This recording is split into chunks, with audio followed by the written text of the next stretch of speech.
새벽 기도 때는 담임 목사님께서 구약에 대해서 이야기를 하시니 저는 제 차례가 오면 신약에 대해서 이야기하는 게 좋겠다 싶어서 제 차례가 되면 사도행전에 대해서 쭉 이야기를 하고 있습니다. 최근에 제가 사도행전 마무리했던 거는 8장에 대한 내용까지를 했었는데, 그 8장에 대한 내용은 스데반 집사의 순교가 있었고, 그로 인해서 제자들이 예루살렘 교회에서 뿔뿔이 흩어지게 되었죠. 뿔뿔이 흩어지는데 그 중에 특별한 인물 빌립이라는 인물이 예루살렘에서 북쪽인 사마리아로 갔다가 복음을 전하고, 근데 그 사마리아로 가서 더 북쪽으로 가는 것이 아니라 갑자기 남쪽 광야로 가서 에디오피아 내시를 만나는 내용이 있었습니다.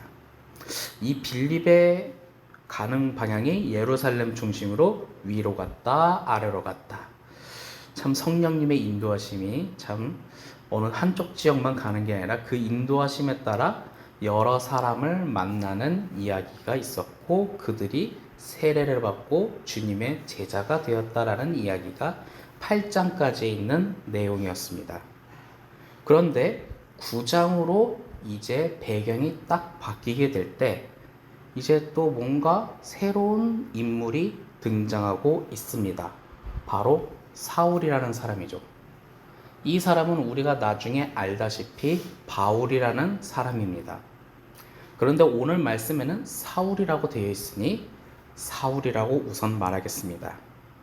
이 사울은 스데반 집사의 순교 당시에 그 자리에 있었던 청년 사울이었습니다. 그리고 그 사람은 굉장히 열심히 있는 사람이었죠. 열심이라는 이 단어, 그게 너무 과하다 보면 좀 너무하다라는 생각이 들 때도 있습니다. 그 사람은 너무 열심히 있었는지 오히려 그가 믿고 있던 유대교에 열심을 다해서 예수를 믿는 사람들, 주님의 제자들을 잡아서 넘기는 일에 더 앞장을 섰던 것이었죠. 그런 그에게 다메섹에 예수의 제자들이 있다, 주님의 제자들이 있다라는 정보를 듣고 다메섹으로 열심히 달려가는 중에 오늘 우리가 집중해 봐야 할 큰 사건이 하나 나타나게 됩니다. 우리도 알다시피 그가 다메섹으로 가까이 가다가 하늘로부터 빛이 사울에게 내려왔고, 사울은 큰 충격을 받아 땅에 엎드려졌습니다. 여기서 우리는 성경의 내용을 자세히 볼 필요가 있죠. 그때 큰 소리가 들렸습니다. 4절에 있는 내용이죠. 사울아 사울아 내가 어찌하여 나를 박해하느냐. 그리고 5절에 사울은 묻습니다. 누구십니까? 그때 그 목소리는 이렇게 말합니다. 나는 내가 박해하는 예수다. 이걸 좀 더 이해하게 설명하면 예수는 사울이 박해하는 예수다. 나와 너라는 것을 좀 더 이해하게 설명하게 바라면, 정확히 말하면 사울이 예수를 박해했다. 그러면 우리는 보통 한번 이런 생각을 해봅시다. 우리가 누군가를 괴롭혔다고 한번 가정해 봅시다. 그 괴롭힌 사람이 뭔가 호련히 빛과 함께 찾아왔다고 쳐봐요. 그럼 여러분들 마음이 어떻겠습니까? 아, 난 한 대 맞겠구나 하는 생각이 들지도 모르겠습니다. 하지만 우리는 여기서 한 번쯤은 생각해 봐야 할 팩트 체크란 걸 해볼 필요가 있습니다. 이 청년 사울은 예수님을 만난 적이 있을까요? 성경 구절 어디에도 없습니다. 그러면 정확하게 말하면 사울은 예수님을 박해? 아니, 좀 더 편한 단어로 사울은 예수님을 괴롭히거나 핍박한 적이 없습니다. 근데 오늘 말씀에서는 가장 우리가 집중해서 생각해 봐야 할 것은 사울은 예수님을 괴롭혔대요. 여기서 뭔가 서로 오해가 있는 것 같은 느낌이 들지 않습니까? 사울이 괴롭히고 박해한 대상은 예수님이 아니라 예수를 믿는 사람들입니다. 자, 그럼 이때 사울은 분명히 말하죠. 예수님 뭔가 오해가 있을 텐데요. 전 예수님을 박해하지 않고 예수 믿는 사람들을 박해했습니다. 이렇게 평화롭게 말을 해결할 만한 상황은 또 아닐지도 모릅니다. 그런데 오늘 이러한 이 결정적인 만남의 순간 속에서 그는 8절에 아무것도 보지도 못하고 또한 9절에 먹지도 마시지도 않았다라고 합니다. 진짜 먹지도 마시지도 못하는 상황이었을까요? 아니죠. 사울은 우리가 알다시피 서울대생도 아니고 하버드생이라고 할 정도로 굉장히 똑똑한 엘리트입니다.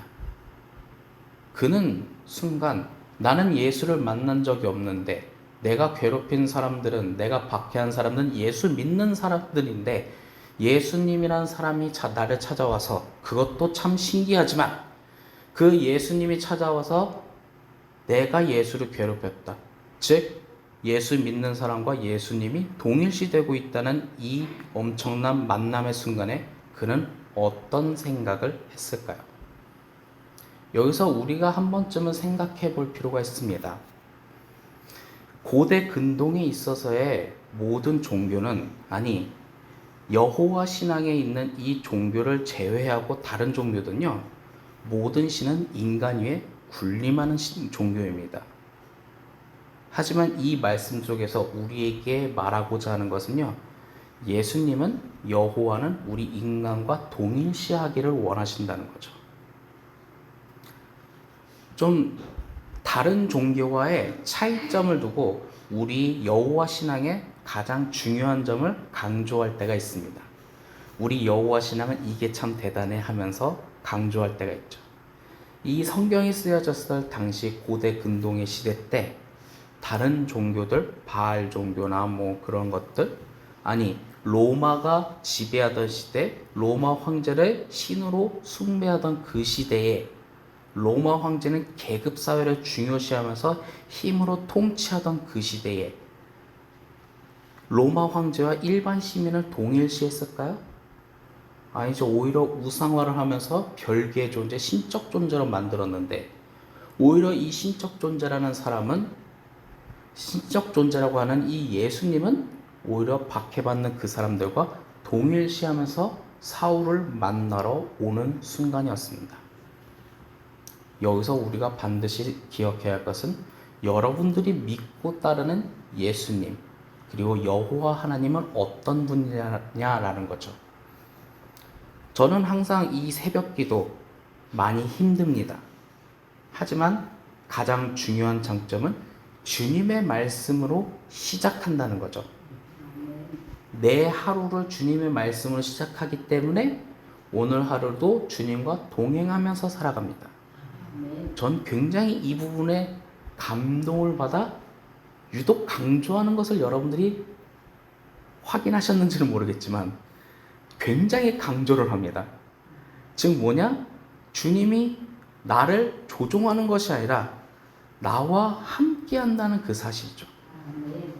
그렇게 오늘 하루를 마감하며 다시 또 내일을 시작하는 그 삶의 반복이 바로 하나님께서 창세기 1장 27절 하나님의 형상으로 지어진 인간의 본성이라 저는 생각하고 확신하고 이렇게 살아가고 있긴 합니다.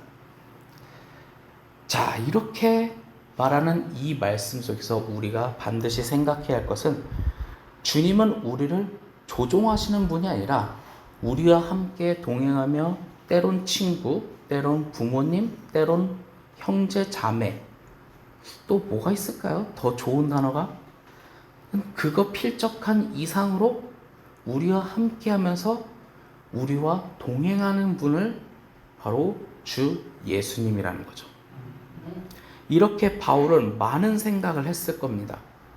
그래서 먹는 것도 생각 못하고 보는 것도 생각 못하고 오로지 그것만 생각하면서 그때 주님께서 그에게 안수하시는 특별한 사람의 만남을 또한 주선하죠. 아나니아라는 주님의 제자. 그리고 그가 안수했을 때 그리고 그가 눈이 뜨여졌다고 합니다. 그리고 우리가 읽지는 않았지만 15절과 16절에 주님께서 아나니아에게 너 사울에게 가서 안수 기도해.